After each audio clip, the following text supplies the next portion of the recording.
Shalom, selamat pagi Bapak Ibu yang dikasihi Tuhan.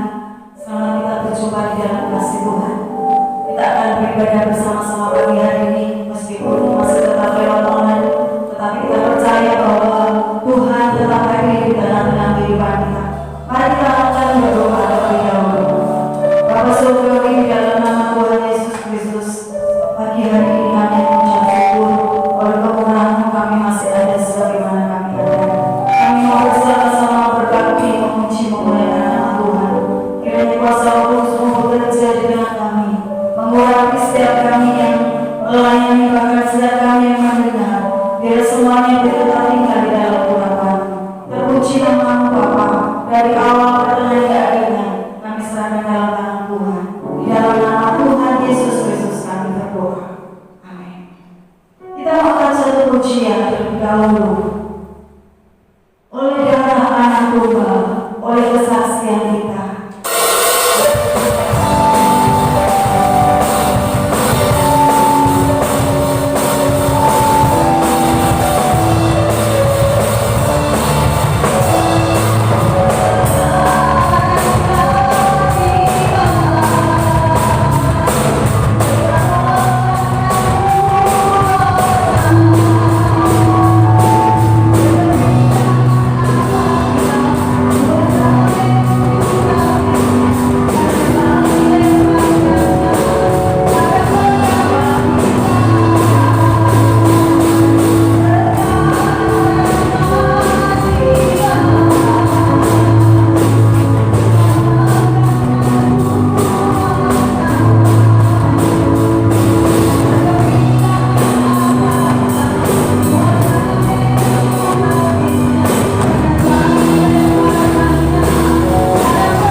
Shalom, selamat pagi. Selamat berjumpa kembali dalam kegiatan ibadah yang menggunakan sistem online. Sungguh dengan senang hati kami menyapa seluruh jemaat Tuhan yang ada di rumah masing-masing. Salam sejahtera yang dari Tuhan memenuhi setiap kita dalam ibadah pagi hari ini. Kiranya saudara dan saya juga bisa mengikuti dengan baik ibadah ini dari awal, pertengahan, bahkan sampai selesainya. Jemaat Tuhan yang dikasihi oleh Tuhan, meskipun kita sedang dilanda oleh pandemi virus corona ini, biar hati kita tetap tertuju kepada Tuhan. Dan biarlah kasih karunia Allah terus menaungi kehidupan saudara dan saya, menopang saudara dan saya tetap terkoneksi dengan kehendak Allah. Baik, dalam kesempatan ini saudara, saya mengajak saudara-saudara jemaat Tuhan untuk bersama-sama kita akan membuka kebenaran firman Allah dari surat Ibrani pasal yang ke-9. Sekali lagi, surat Ibrani pasal yang ke-9 kita akan melihat bersama-sama. Di ayat yang ke-28 kita akan membaca, demikian pula Kristus hanya satu kali saja mengorbankan dirinya untuk menanggung dosa banyak orang. Sesudah itu ia akan menyatakan dirinya sekali lagi tanpa menanggung dosa untuk menganugerahkan keselamatan kepada mereka yang menantikan Dia. Yang berbahagia adalah orang-orang yang mendengar, membaca dan melakukan kebenaran firman Allah. Dari apa yang menjadi bacaan nats kita pagi hari ini, saudara, saya mengajak saudara untuk belajar dengan satu topik firman Tuhan, yaitu pengorbanan Kristus dan tujuannya. Saudara, kita semua paham bahwa setiap pengorbanan yang dilakukan oleh siapa saja pasti ada tujuannya. Entah itu tujuannya apa, yang pasti setiap pengorbanannya itu pasti ada tujuannya. Nah, mungkin Bapak Ibu akan bertanya kepada saya, apa sih arti pengorbanan itu? Apa sih pengorbanan itu sendiri? Nah, sederhana sebenarnya Bapak Ibu saudara sekalian. Pengorbanan itu adalah dengan sukarela kita memberikan sesuatu yang berharga, sesuatu yang bernilai. Apakah itu harta kita, apakah itu kekayaan kita, tenaga kita, pikiran kita, perasaan kita, atau nyawa kita sekalipun.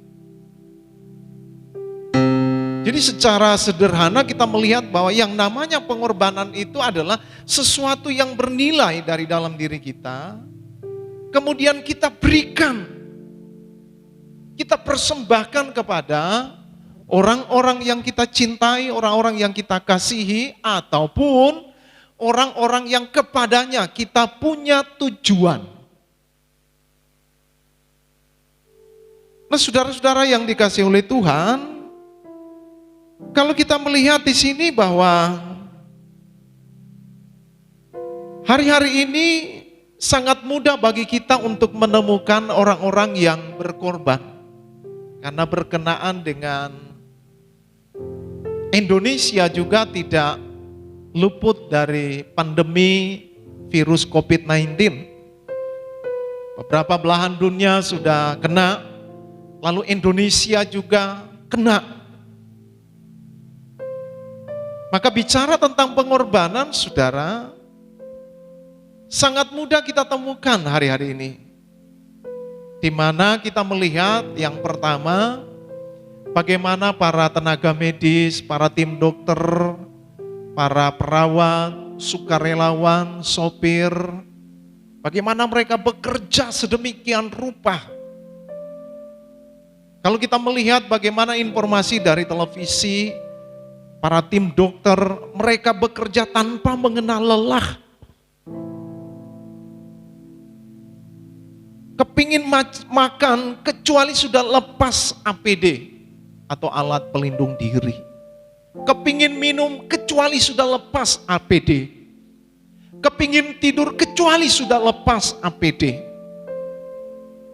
Sehingga ketika mereka melepaskan APD yang mereka kenakan itu, saudara, di wajah mereka itu timbul ada garis-garis tanda-tanda penggunaan APD tersebut, saudara.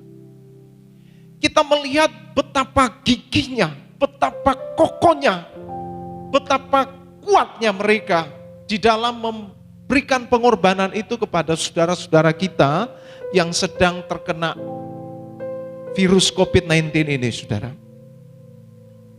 Kita melihat pengorbanan mereka ada, bahkan bukan saja tidak bisa makan, tidak bisa tidur, tidak bisa istirahat. Ada beberapa dokter, ada beberapa perawat yang akhirnya mereka juga meninggal. Saudara, dari sini kita mungkin bisa mengacungkan jempol atas pengorbanan yang mereka lakukan. Salut dengan apa yang mereka telah lakukan. Salut dengan apa yang telah mereka berikan kepada saudara-saudara kita yang mengalami virus COVID-19 ini, saudara.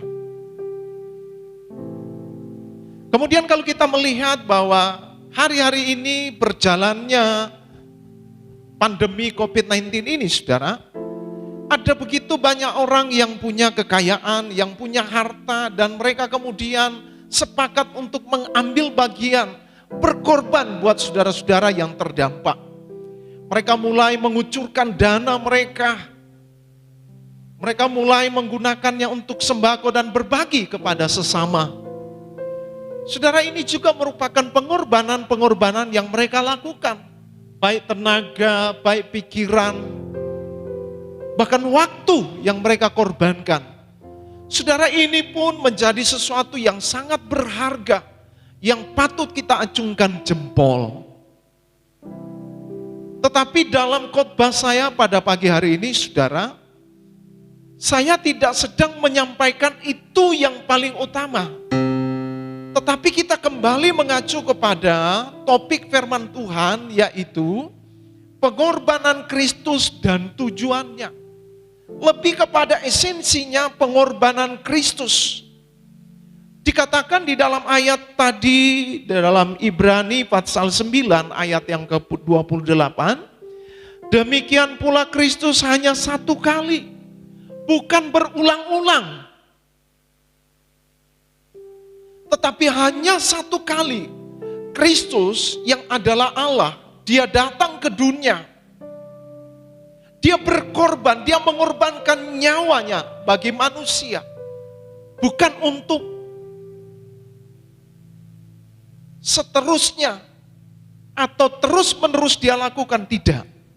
Tetapi Alkitab mencatat satu kali saja dia berkorban. Tetapi kemudian ketika dia nanti datang, dia bukan lagi berkorban buat saudara dan saya. Tetapi Alkitab berkata dalam surat Ibrani ini, sesudah itu ia akan menyatakan dirinya sekali lagi tanpa menanggung dosa. Artinya apa, saudara? Kalau Kristus datang kali yang kedua, dia tidak lagi menanggung siapa yang berdosa. Tetapi dia datang kali yang kedua hanya untuk menganugerahkan keselamatan itu kepada setiap orang yang menanti-nantikan dia. Siapa yang menanti-nantikan dia? Orang yang menanti-nantikan dia adalah orang yang telah percaya, menerima dan menjadikan Kristus sebagai juru selamat. Bagi setiap orang yang percaya, Kristus adalah yang dinanti-nantikan saat dia datang kali yang kedua. Jadi kita melihat gereja Tuhan hari-hari ini sedang mempersiapkan diri supaya ketika Yesus Kristus datang kali yang kedua, dia akan menerima anugerah keselamatan yang sudah dijanjikan oleh Tuhan itu sendiri kepada setiap orang yang percaya kepadanya. Jadi jemaat Tuhan yang dikasihi oleh Tuhan, jika hari ini saudara dan saya sudah masuk di dalam kategori orang-orang yang sudah percaya dan mempercayakan hidup kita ini sepenuhnya kepada Allah, maka kita ada kepastian untuk menerima anugerah keselamatan yang kekal itu, saudara. Amin. Nah, kita kembali tadi, saudara. Yesus Kristus telah berkorban buat manusia, buat setiap orang yang percaya kepadanya. Nah, pengorbanan yang dilakukan oleh Yesus Kristus sendiri ini bukan pengorbanan yang sia-sia. Tidak. Justru Yesus datang ke dunia ini, dia berkorban, dia punya satu tujuan. Tujuannya apa, saudara? Mari kita akan sama-sama belajar dari ayat-ayat firman Tuhan selanjutnya. Apa tujuan Kristus berkorban buat manusia? Yang pertama kita belajar, saudara, bahwa ternyata yang menjadi alasan pengorbanan Kristus kepada manusia, tujuannya adalah untuk mendamaikan manusia dengan Allah. Sekali lagi saya tegaskan, untuk mendamaikan manusia dengan Allah. Mungkin saudara bertanya, kenapa manusia perlu didamaikan, Pak? Kenapa manusia perlu berdamai dengan Allah, Pak? Saudara, simpel sederhana, Alkitab berkata bahwa ketika Adam dan Hawa jatuh dalam dosa, maka sejak saat itulah hubungan antara Allah dan manusia putus. Dengan kata lain, mengalami keterpisahan. Yang tadinya hubungan Adam dan Hawa bersama dengan Tuhan itu harmonis. Saat Tuhan datang di taman dan kemudian Tuhan memanggil Adam, Adam, di manakah engkau? Adam akan menjawab, ya Tuhan, hamba-Mu ada di sini. Hubungan yang tadinya sangat harmonis, sangat mulia. Mereka bisa saling berdialog satu dengan yang lain. Tetapi ketika Adam lebih memilih untuk mentaati, memakan buah pohon yang sudah dilarang oleh Allah, maka sejak saat itulah manusia jatuh di dalam dosa. Dan ketika manusia jatuh di dalam dosa, maka sebagaimana Alkitab berkata bahwa kalau kamu memakan buah pohon itu kamu akan berdosa, kamu akan terpisah dari Allah, maka sejak saat itu hubungan antara Allah dan manusia mengalami keterpisahan. Putus. Adam tidak bisa lagi berdialog dengan Allah. Dan Allah pun seperti itu, meskipun Allah sangat bisa melakukan hal itu. Kenapa? Karena ada dosa yang menjadi penghalang. Tapi dari teks ini kita boleh bersyukur kepada Tuhan. Yesus Kristus yang adalah Allah itu sendiri, dalam kepeduliannya kepada manusia, dalam kasihnya kepada manusia, Dia yang mulia, Dia turun menjadi hina, untuk Dia bisa mendamaikan manusia dengan Allah. Kita akan melihat di dalam Efesus pasal yang kedua, Efesus pasal yang kedua ayat yang ke-13, saudara. Bersama-sama kita akan membaca ayat ini, mulai dari ayat yang ke-13. Tetapi sekarang di dalam Kristus Yesus, kamu yang dahulu jauh, sudah menjadi dekat oleh darah Kristus. Sungguh sangat jelas sekali.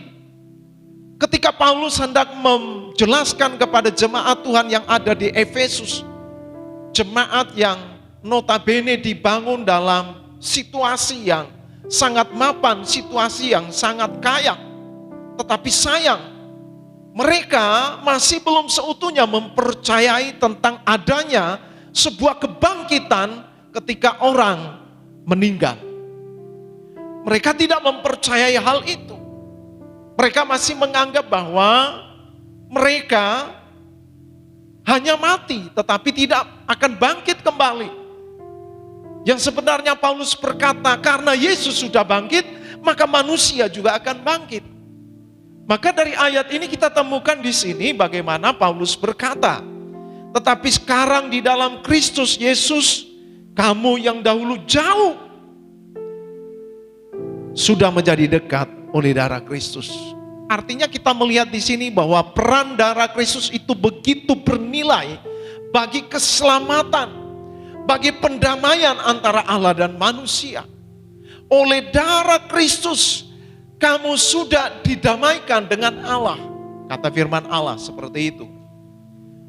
Yang saya mau katakan adalah setiap orang yang sudah mengalami perjumpaan dengan Allah, setiap orang yang sudah mengambil sebuah keputusan untuk percaya kepada Kristus, maka dia sudah didamaikan dengan Allah. Dia dilayakkan untuk bisa menghadap Allah. Dia dilayakkan untuk bisa mendekat kepada Allah. Karena sudah diperdamaikan dengan Allah. Ayat yang ke-14, Paulus berkata di dalam Efesus pasal yang kedua, karena dialah, Yesuslah damai sejahtera kita, yang telah mempersatukan kedua pihak, dan yang telah merubuhkan tembok pemisah, yaitu perseteruan. Saudara, ketika manusia jatuh di dalam dosa, maka ada satu tembok. Paulus memberikan gambaran tembok perseteruan antara Allah dan manusia.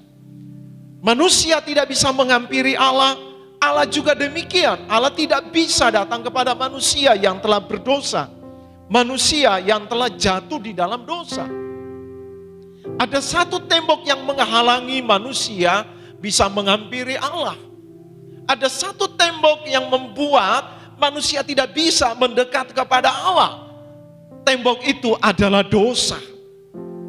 Dan Alkitab berkata dengan jelas, saudara, ketika Yesus Kristus datang ke dunia dan dia mati di salib, dia mengorbankan hidupnya bagi manusia. Alkitab mencatat tembok itu sudah dirobohkan. Artinya tidak ada lagi pembatas, tidak lagi ada halangan antara Allah dan manusia. Sewaktu-waktu manusia bisa datang kepada Allah. Sewaktu-waktu manusia bisa menghampiri Allah. Karena sudah tidak ada tembok yang merupakan penghambat hubungan antara Allah dan manusia. Ayat 15, Paulus berkata, sebab dengan matinya Yesus Kristus sebagai manusia, ia telah membatalkan hukum Taurat dengan segala perintah dan ketentuannya, untuk menciptakan keduanya menjadi satu manusia baru di dalam dirinya, dan dengan itu mengadakan damai sejahtera. Saudara, oleh pengorbanan Kristus di atas kayu salib, tidak lagi ada penghambat, termasuk hukum Taurat, tidak lagi menjadi penghambat untuk manusia bisa menghampiri Allah. Dulu di zaman Taurat, saudara, untuk manusia bisa menghampiri Allah, manusia bisa datang dengan membawa korban. Korban yang dibawa oleh orang-orang yang ada di zaman Taurat adalah berupa hewan, berupa binatang. Contoh, lembu, domba, dan jika mereka itu orang-orang yang tidak punya, atau dengan kata lain miskin, maka mereka bisa patungan satu dengan yang lain, supaya mereka bisa datang dan bisa membawa korban sebagai jembatan untuk mereka bisa menghampiri Allah. Dan itu mereka lakukan secara terus-menerus karena itu tidak bisa menyempurnakan hubungan yang tadinya sudah putus. Tetapi Alkitab berkata, pengorbanan yang dilakukan oleh Kristus, artinya korban Kristus itu adalah korban yang sempurna. Yang satu kali saja Yesus Kristus lakukan, itu akan berlaku secara terus-menerus sampai Dia datang kali yang kedua. Makanya di dalam surat Ibrani tadi dikatakan bahwa hanya satu kali Yesus mengorbankan dirinya untuk menanggung dosa manusia. Nah, kita melihat betapa bernilainya pengorbanan yang dilakukan oleh Yesus Kristus. Yesus telah mendamaikan manusia tadi yang sudah terputus hubungannya dengan Allah. Yesus membawa didamaikan dengan Allah. Ayat 16 di dalam Efesus pasal yang kedua ayat 16. Dan untuk memperdamaikan keduanya di dalam satu tubuh dengan Allah oleh salib, dengan melenyapkan perseteruan pada salib. Jadi tanpa salib, tanpa pengorbanan Kristus, manusia tidak mungkin bisa berdamai dengan Allah. Jangankan bisa masuk ke surganya Allah, berdamai dengan Allah saja manusia tidak mungkin bisa tanpa pengorbanan Kristus di atas kayu salib. Hari ini kita patut bersyukur kepada Tuhan. Berita ajaib, berita kebenaran firman Allah berkata, dengan pengorbanan Kristus di atas kayu salib, Dia telah merobohkan tembok yang memisahkan antara Allah dan manusia. Saudara, kita perlu ketahui bahwa sebelum kita diperdamaikan dengan Allah, maka kita lebih condong melakukan segala sesuatu dalam hidup ini menurut keinginan kita, kemauan kita, kehendak kita. Dan Alkitab mencatat kehendak manusia, keinginan manusia cenderung menyakiti hati Allah, cenderung dosa di hadapan Allah. Tetapi setelah dia percaya kepada Yesus Kristus dan dia didamaikan oleh Allah melalui pengorbanan Kristus, maka dia hidup di dalam damai sejahtera dengan Allah. Ketika dia hidup dalam damai sejahtera dengan Allah, dia bisa berdamai dengan dirinya sendiri, bisa berdamai dengan orang lain. Jadi saudara, menjadi sebuah pertanyaan besar, jika kita tidak mampu berdamai dengan orang lain. Yesus Kristus mau mendamaikan saudara dan saya dengan Allah, berarti saudara dan saya juga harus mau berdamai dengan orang lain.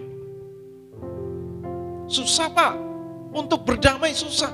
Sudah terlalu sakit, sudah keterlaluan yang dia lakukan kepada saya. Saudara, saya beritahu kepada kita semua, kepada seluruh jemaat Tuhan, bahwa apapun yang pernah orang lakukan, kerjakan dalam hidup kita, tidak lebih berat seperti yang dilakukan oleh Yesus Kristus. Dia bukan saja datang ke dunia, dia bukan saja menjadi manusia, tetapi dia melewati proses demi proses sebagai seorang anak manusia. Dia harus bertumbuh dalam keluarga yang tidak punya. Alkitab mencatat dia bertumbuh di tengah keluarga sebagai tukang kayu, Yusuf dan Maria. Bukan saja itu, dia ditolak sampai kemudian pada klimaksnya dia harus memikul salib dan mati di atas kayu salib. Begitu pedihnya, begitu beratnya apa yang pernah dirasakan oleh Kristus. Tetapi tujuannya jelas, hanya untuk mendamaikan manusia dengan Allah, maka dia mau berkorban. Saudara, biarlah hari ini mendengar firman Allah yang sudah kita dengarkan bersama ini, biar hati kita juga rela mau berkorban buat orang lain, mendamaikan orang lain, berdamai dengan orang lain. Kita kembali kepada ayat firman Tuhan di dalam ayat yang ke-17 dikatakan, Ia datang dan memberitakan damai sejahtera kepada kamu yang jauh, dan damai sejahtera kepada mereka yang dekat. Artinya saudara, tanpa memandang status, tanpa memandang eksistensi manusia, tanpa memandang sosial manusia, dia datang dengan tujuan untuk mendamaikan semua orang. Tetapi saudara, perlu kita ingat, bukan semua orang bisa berdamai dengan Allah. Hanya orang-orang yang mau menerima Kristus Yesus sebagai Tuhan dan Juru Selamat, maka dia akan didamaikan dengan Allah. Ketika dia didamaikan dengan Allah, dia akan mengalami damai sejahtera yang dari Allah memenuhi dalam hidupnya. Bapak Ibu jemaat Tuhan yang saya kasihi, Yesus Kristus datang ke dunia. Tujuannya yang pertama adalah dia mau mendamaikan manusia dengan Allah. Yang kedua saudara, tujuan Tuhan menebus, berkorban di atas kayu salib yang kedua adalah untuk menebus manusia dari dosa. Jadi kita melihat di sini bahwa pengorbanan Kristus itu berbeda dengan pengorbanan yang kita ketahui di dunia ini. Seperti yang saya jelaskan tadi di atas, kita perlu salut, kita perlu acungkan jempol kepada para tenaga medis, kepada sukarelawan, kepada orang-orang yang mampu, yang membagi hartanya kepada orang-orang yang sedang terdampak oleh virus COVID-19. Itu kita perlu acungkan jempol. Tetapi perlu kita ketahui bahwa pengorbanan yang mereka lakukan itu sangat berbeda dengan pengorbanan yang dilakukan oleh Kristus. Sangat berbeda. Kenapa berbeda? Karena pengorbanan Kristus yang dia lakukan yang pertama untuk mendamaikan manusia dengan Allah. Sedangkan yang kedua, pengorbanan yang dilakukan oleh Kristus yang kedua adalah untuk menebus manusia dari dosa. Saudara, Alkitab mencatat ketika manusia jatuh di dalam dosa, ada ancaman besar di dalam diri manusia. Yaitu apa? Kita boleh melihat di dalam Roma pasal yang ke-6 ayat yang ke-23. Bagaimana Alkitab berkata ancaman besar ketika manusia jatuh di dalam dosa. Di dalam Roma pasal yang ke-6 pasal yang ke-6 ayat yang ke-23 dikatakan di sana bahwa upah dosa ialah maut. Artinya konsekuensi daripada dosa itu maut, binasa. Tidak ada satupun manusia yang bisa menyelesaikan dosa. Dan konsekuensinya ini dikatakan maut, binasa, neraka kekal. Saudara, sampai dengan hari ini saudara, tidak ada satupun manusia yang mampu menyelesaikan dosa kecuali manusia Yesus Kristus.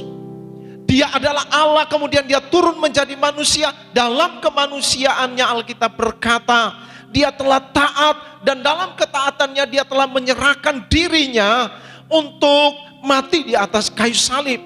Dalam ketaatannya dia mau segala sesuatu dia lakukan untuk Bapa di sorga. Dan firman Tuhan berkata, oleh pengorbanannya dia telah menebus dosa manusia. Dosa hanya bisa diselesaikan oleh pengorbanan Kristus. Alkitab berkata, tanpa pengorbanan Kristus, tanpa pengorbanan darah Kristus, tidak ada yang bisa diselesaikan. Coba lihat di dalam ayat yang ke-20, pasal yang ke-9 Ibrani, ayat yang ke-20 sampai dengan ayat yang ke-22, sambil berkata, inilah darah perjanjian yang ditetapkan Allah bagi kamu, dan juga kemah dan semua alat untuk ibadah dipercikannya secara demikian dengan darah. Jadi untuk menyucikan setiap alat-alat yang ada di dalam bait Allah, itu harus menggunakan darah. Nah, darah yang ada pada saat di zaman Taurat itu adalah hanya mampu membuat pendamaian dengan Allah seketika. Tetapi kemudian manusia berdosa itu harus didamaikan lagi. Berbeda dengan Yesus. Darah Yesus Kristus adalah korban yang sempurna. Ayat 22. Dan hampir segala sesuatu disucikan menurut hukum Taurat dengan darah. Dan tanpa penumpahan darah tidak ada pengampunan. Penumpahan darah Kristus adalah korban yang sempurna yang sudah dilakukan oleh Yesus Kristus. Ini yang berkenan kepada Allah. Maka hanya satu kali saja dia mengorbankannya, tidak harus berulang-ulang. Nah, pengorbanan Kristus dikatakan di sini adalah untuk menebus dosa manusia, menyelesaikan dosa manusia. Saudara bisa lihat di dalam Markus pasal yang ke-10, Markus pasal yang ke-10 ayat yang 45, kita bisa membaca di sana. Markus 10 ayat yang ke-45 dikatakan, karena anak manusia juga datang bukan untuk dilayani, melainkan untuk melayani dan untuk memberikan nyawanya menjadi tebusan bagi banyak orang. Saudara perhatikan baik-baik, memang konteks ini adalah konteks di mana Yesus Kristus memberikan sebuah teladan hamba, teladan seorang pelayan yang tidak mementingkan hal-hal yang mulia, tetapi dia lebih kepada seorang hamba, menghambakan dirinya. Tetapi perhatikan kalimat ini berkata bahwa Yesus Kristus telah memberikan nyawanya menjadi tebusan bagi banyak orang. Bapak Ibu Saudara jemaat Tuhan yang dikasihi oleh Tuhan, saya mau berkata bahwa tidak ada jalan lain untuk kita beroleh penebusan selain melalui pengorbanan Kristus. Karena Yesus Kristus adalah korban yang sempurna. Dia telah mengerjakan itu untuk menyelesaikan dosa. Dan karenanya saudara dan saya yang percaya kepadanya, saudara dan saya yang mengambil keputusan untuk menjadikan dia sebagai juru selamat, saudara dan saya sudah ditebus oleh darahnya. Yohanes berkata dalam pasal 1 ayat yang ke-29, ketika Yohanes melihat Yesus Kristus, kemudian Yohanes berkata, lihat anak domba Allah yang telah menghapus dosa dunia. Bukankah ini suatu kabar yang sangat menyukakan hati kita, saudara? Kita tidak lagi mengalami ancaman maut, ancaman kuasa dosa. Karena Yesus Kristus telah berkorban di atas kayu salib untuk menebus saudara dan saya. Biarlah saudara dan saya yang sudah ditebus oleh Kristus Yesus, kita mau menjadi orang-orang yang menghargai pengorbanan Kristus. Kita mau menjadi orang-orang yang sangat salut dengan apa yang sudah dikerjakan oleh Yesus Kristus 2000 tahun yang lalu. Dan kemudian tidak saja di situ, kita mau semakin mengasihi Tuhan, mengerjakan apa yang Dia kehendaki dalam hidup kita. Saudara, tidak ada alasan bagi saudara dan saya untuk tidak memuliakan Tuhan. Tidak ada alasan bagi saudara dan saya untuk tidak menyembah Tuhan.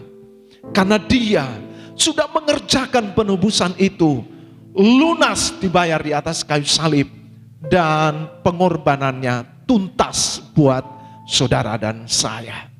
Jadi kita lihat yang kedua, tujuan pengorbanan Kristus kepada manusia. Yang kedua adalah menebus dosa manusia. Yang terakhir saudara, tujuan Yesus Kristus mengorbankan hidupnya, nyawanya bagi manusia. Yang ketiga adalah untuk membenarkan manusia yang berdosa. Sangat jelas saudara, ketika manusia jatuh dalam dosa, maka manusia kehilangan kebenaran. Tidak ada yang benar. Dalam Roma pasal yang ketiga ayat yang ke-10, sebab ada tertulis, tidak ada satu yang benar, semua telah berdosa. Ayat yang ke-23, semua telah kehilangan kemuliaan Allah. Gak ada yang benar. Saudara, untuk melihat hal ini coba kita perhatikan. Begitu banyak anak-anak yang mulai dari kecil tidak usah diajar tentang hal yang tidak benar. Dengan sendirinya mereka kadangkala kita temukan berbuat yang tidak benar. Kenapa?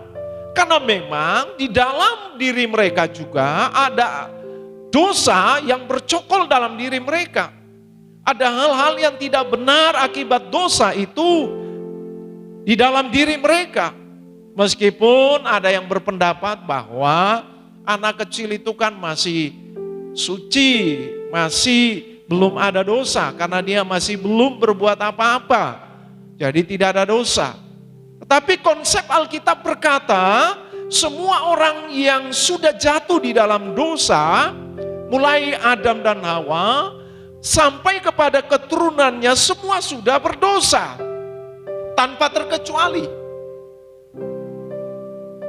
Dosa itu baru bisa diselesaikan ketika Allah sendiri yang datang ke dunia. Dia turun ke dunia menjadi manusia, yaitu manusia Yesus Kristus. Ketika dia disalib, dan dia berkata, tetelestai, sudah selesai. Apanya yang selesai? Dosa yang selama ini menjadi ancaman bagi manusia, sudah diselesaikan di atas kayu salib. Makanya setiap orang yang percaya kepadanya, tidak binasa. Mereka sudah ditebus oleh darah Kristus. Biarlah hal ini menjadi sesuatu yang sangat bernilai dalam kehidupan kita sebagai orang percaya. Karena kita memiliki kepastian, setiap orang yang kepadanya Yesus berkorban, Yesus sudah menebus dosanya. Dan karenanya kita tidak hidup lagi di dalam ancaman maut, tetapi kita sudah memperoleh satu janji. Dikatakan janjinya apa? Di dalam Ibrani pasal yang ke-9 tadi dikatakan, sesudah itu ia akan menyatakan dirinya sekali lagi tanpa menanggung dosa untuk menganugerahkan keselamatan kepada mereka yang menantikan dia. Siapa yang menantikan dia? Orang-orang yang sudah percaya kepada Yesus, orang-orang yang sudah dibenarkan oleh Kristus. Dia adalah orang-orang yang menantikan Kristus. Tentunya di dalam penantian kita akan kedatangan Kristus kali yang kedua, kita harus menjalani hidup seperti manusia pada umumnya. Kadangkala kita harus berhadapan dengan kesulitan.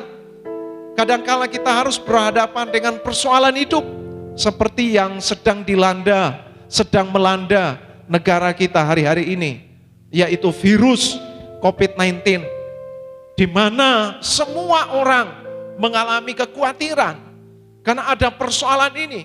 Tetapi bukan berarti kita harus ikut tenggelam di dalam kekhawatiran itu, tidak. Tetapi kita harus tetap tegar, kita harus tetap percaya kalau saja dosa bisa diselesaikan oleh Kristus di atas kayu salib, maka hanya dengan persoalan yang saudara dan saya hadapi hari-hari ini juga bisa diselesaikan oleh Kristus. Amin, saudara. Biar ini menjadi sebuah keyakinan dalam diri kita. Kalau dosa saja diselesaikan, maka virus corona juga satu ketika pasti akan berlalu. Saudara, Bapak Ibu yang dikasihi oleh Tuhan, mari kita tetap semangat, mari kita tetap memiliki sukacita dalam hidup ini, memiliki semangat ya, memiliki gairah yang kuat dengan Tuhan. Karena saudara dan saya sudah dibenarkan oleh Allah. Dan setiap orang yang sudah dibenarkan oleh Allah, ketika dia kembali kepada Allah, dia datang sebagai orang yang sudah dibenarkan oleh Allah, maka dia dipersilakan untuk menikmati kekekalan bersama dengan Allah. Kita lihat di dalam 2 Korintus 5 ayat yang ke-21. 2 Korintus 5 ayat yang ke-21. Dikatakan begini saudara. Dia, Yesus Kristus yang tidak mengenal dosa telah dibuatnya menjadi dosa karena kita. Supaya apa? Di dalam dia, di dalam Yesus Kristus, saudara dan saya yang telah percaya kepadanya dibenarkan oleh Allah. Sebelum kita mengalami perjumpaan dengan Tuhan, kita menjadi orang-orang yang tidak benar di hadapan Allah. Dosa yang membuat kita tidak benar. Tetapi ketika kita percaya kepada Yesus Kristus, kita dibenarkan. Kenapa kita dibenarkan? Dengan jelas. Rasul Paulus mengatakan kepada jemaat Tuhan yang ada di Korintus, Dia, Yesus Kristus, yang tidak mengenal dosa, yang tidak berdosa, yang tidak melakukan kejahatan, telah dibuat berdosa. Kejahatan manusia telah ditimpakan kepada Yesus Kristus yang tidak berdosa itu. Tujuannya apa? Supaya dalam Kristus kita dibenarkan. Saudara, kita bersyukur pagi hari ini kita kembali boleh diingatkan oleh firman Allah bahwa jelas tujuan pengorbanan Kristus buat saudara dan saya bukan untuk kepentingan dirinya sendiri, tetapi tujuannya sangat-sangat jelas. Yang pertama, untuk mendamaikan manusia dengan Allah. Manusia yang tadinya telah terpisah jauh dari Allah, manusia yang tadinya tidak mampu menghampiri Allah, kemudian oleh pengorbanan Kristus, Kristus sudah mendamaikannya. Sekarang saudara dan saya bisa menghampiri Allah kapan saja. Kapan kita mau, kita bisa menghampiri Allah. Bagaimana caranya?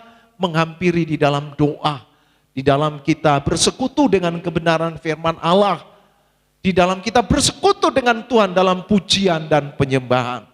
Biar ini kita mau tingkatkan bahwa kita sudah didamaikan dengan Allah, kita harus tetap bersekutu dengan Allah. Kemudian yang kedua, karena Yesus Kristus sudah menebus saudara dan saya.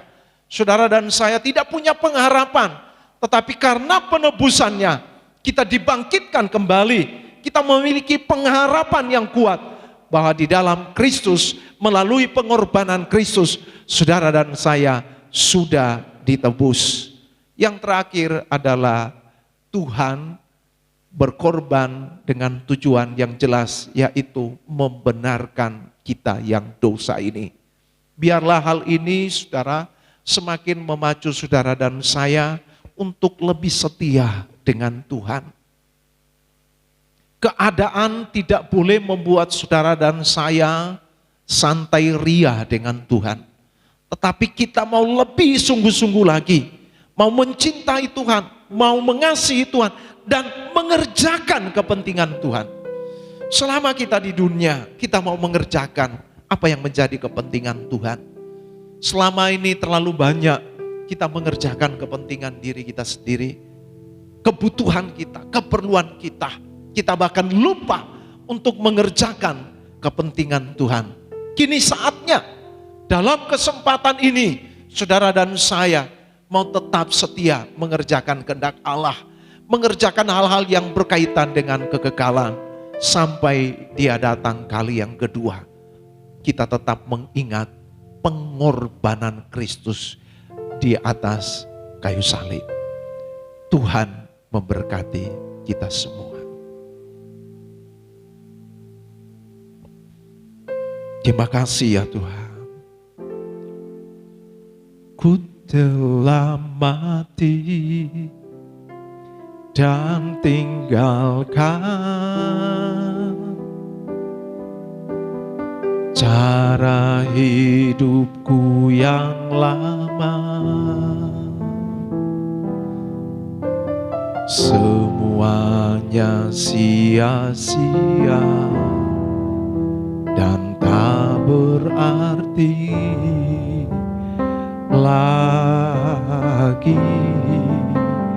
Hidup ini ku letakkan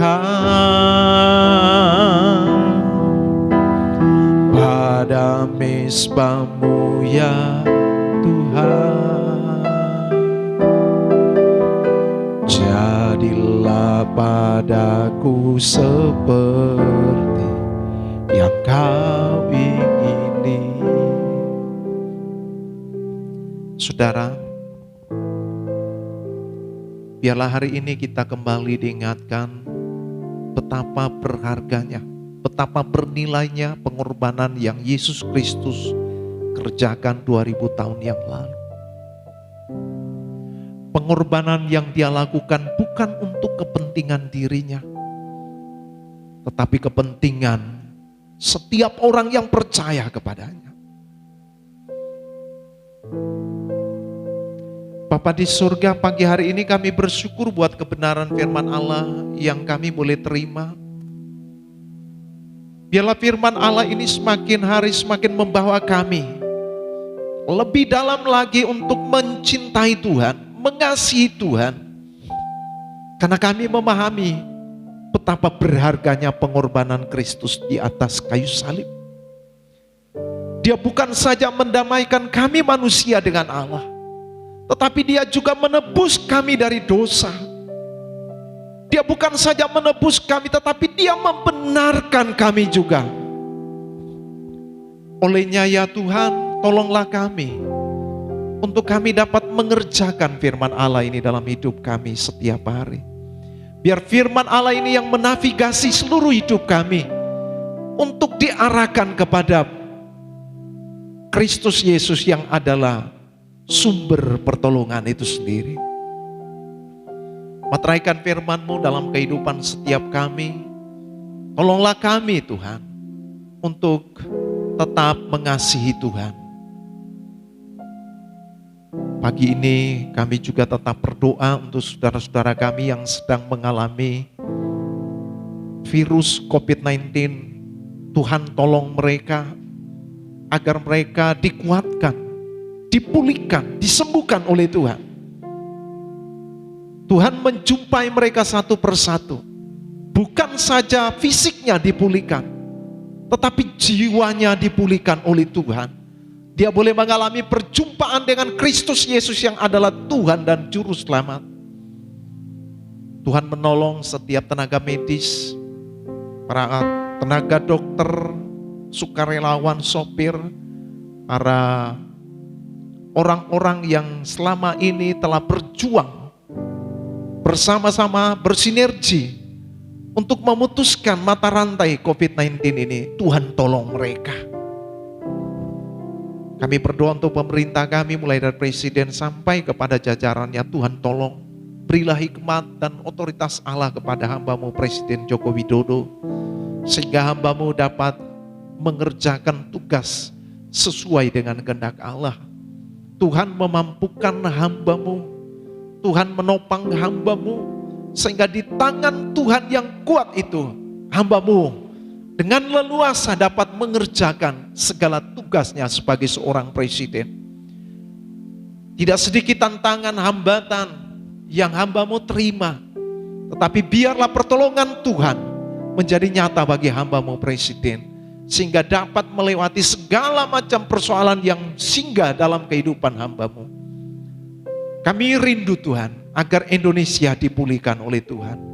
Indonesia mengalami pemulihan dari Sabang sampai Merauke. Indonesia diberkati oleh Tuhan. Terima kasih Bapak. Selebihnya hamba-Mu menyerahkan seluruh sidang jemaat Tuhan satu persatu dengan berbagai pergumulan hidup mereka. Yang lemah Tuhan kuatkan, yang susah Tuhan hiburkan, yang sakit Tuhan sembuhkan mereka, sehingga mereka boleh tetap bertekun di dalam Tuhan sampai Engkau datang kali yang kedua. Bapa di surga, kami menyerahkan sepenuhnya seluruh sidang jemaat Tuhan di tengah-tengah situasi yang sulit ini. Biarlah Tuhan terus menolong mereka untuk berpengharapan kepada Tuhan. Tuhan menolong mereka untuk berpegang teguh kepada firman-Mu ya Tuhan. Terima kasih Bapa. Hamba-Mu menyerahkan seluruh gereja Tuhan dimanapun berada. Tuhan tetap menyertai, mendampingi kami semua untuk tetap tekun di dalam Tuhan. Terpujilah nama-Mu Bapa di surga.